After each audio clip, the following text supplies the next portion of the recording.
तो जय जोहार जय आदिवासी। मैं अपने सभी गुजरात में आए हुए अपने आदिवासी भाइयों को कहना चाहता हूं कि हमारे आदिवासी परिवार संगठन आदिवासी परिवार मजदूर संगठन में हमने तालुका प्रमुख अध्यक्ष को सुना है। हमारे दिग्विजय भाई है जो लाठी से आते हैं और हमारे दूसरे भाई है जो रमेश भाई ये गढ़ड़ा से आते हैं, ये भी प्रमुख अध्यक्ष है। तो आप लोगों को गदड़ा और लाठी के बीच में अगर कहीं भी अपने आदिवासी मजदूरों के साथ अगर गलत अत्याचार होता है तो आप लोग इन लोगों को कांटेक्ट कर सकते हो। और बाकी ये दिग्विजय भाई है उनको भी कांटेक्ट कर सकते हो। बाकी हमारे गिनी भाई मेहरा है उसको भी कांटेक्ट कर सकते हो। हमारे भवान सिंह भाई को भी कांटेक्ट कर सकते हो। हमारे राकेश भाई को भी आप कांटेक्ट कर सकते हो। और बाकी हमारे दूसरे भाई भी है इनको भी कांटेक्ट कर सकते हो। आप हर किसी को थ्रू आप कांटेक्ट करके हमें ये बात पहुंचा सकते हो। तो आपकी हम हेल्प करने के लिए आएंगे क्योंकि हम आदिवासी मजदूर संगठन से है, अपने आदिवासी समाज की हेल्प करते हैं। तो आपका सपोर्ट रहेगा तो बढ़िया। बाकी हमारी दो बात हमारे ये भाई बताएंगे।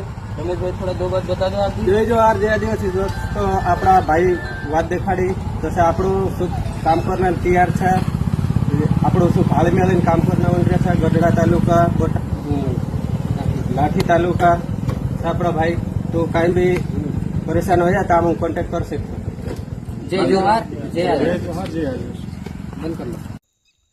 जय जोहर जय आदिवासी महा तरफથી બધા ભાઈનો આવજે સવસમાં વાતલે વાત કા પ્રકાર કરીને વિડિયોને પર માં એટલે ખાસ કરીને વિડિયો આજ તક દેખતા જો ગાડી તમે વિડિયો દેખ્યો કઈ પ્રકારનો વિડિયો આપણા આદિવાસી સમાજ લીધે આજ વાત કરે છે કે આપણા આદિવાસી સમાજના લોકોને જે બી તમને ખેતીવાડીમાં તમે કામ કરતા હોય તો ગમે એવો ઘણો પ્રોબ્લેમ આવતો હોય મારા ભાઈ આહે પાહે ગામડામાં જે પ્રોબ્લેમ એવો ઘણો બધો આવે છે તો આપણી ટીમ જે એને ફોન કરી શકો તમે।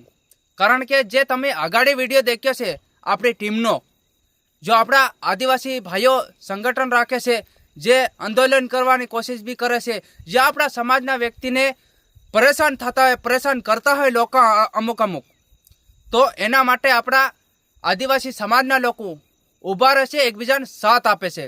કારણ કે જે આપણા આદિવાસી સમાજના લોકોને કોઈ ડરાવે નહીં, કોઈ ધમકાવે નહીં, ખોટા પરેશાન નહીં કરે, ખોટા પરેશાન થાવ નહીં।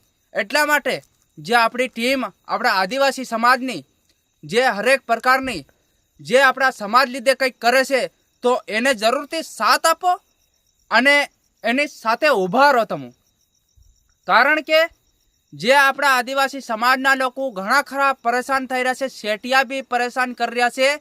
જો એના માટે જે આપણા આદિવાસી સમાજના લોકો હરે મરેને બધા ભેગા રહો અને જે એકબીજાને મદદ કરો અને એકબીજાને સાથ સહયોગ આપો।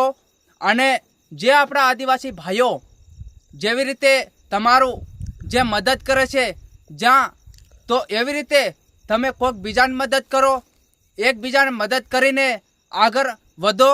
એટલા માટે હું તમને કહી રહ્યો છે કે વિડીયો એટલા માટે બનાવી રહ્યો છે કે આપણા સમાજ લીધે, કારણ કે આપણા સમાજના વ્યક્તિ જાણે અને આગળ વધી શકે। કેમ કે મારો આ વિડીયો જે આપણા આદિવાસી સમાજના લોકોને શેર કરજે, આવનારા સમયમાં આપણા આદિવાસી સમાજના લોકો 50,000 સમજી શકે। કેમ કે 50,000 આપણા આદિવાસી સમાજના લોકો સમજી શકે તો આવનારા સમયમાં બીજો વિડીયો બનાવીને અને બીજા 50,000 આપણા આદિવાસી સમાજના લોકો સમજી શકે। તો મારી આવી ગણતરી છે મારા ભાઈઓ, અને તમે હંમેશા આવો વિડીયો મારો શેર કરતા રહેજો। કેમ કે સમય ઉપર આપણા આદિવાસી સમાજના લોકો સમજી શકે અને ભેગા રહી શકે, એકબીજાને મદદ કરી શકે, એકબીજાને જો સાથ સહયોગ સપોર્ટ આપી શકે। આવી રીતનું કરજો। જય જોહાર જય આદિવાસી મારા તરફથી આ વિડીયો શેર કરનાર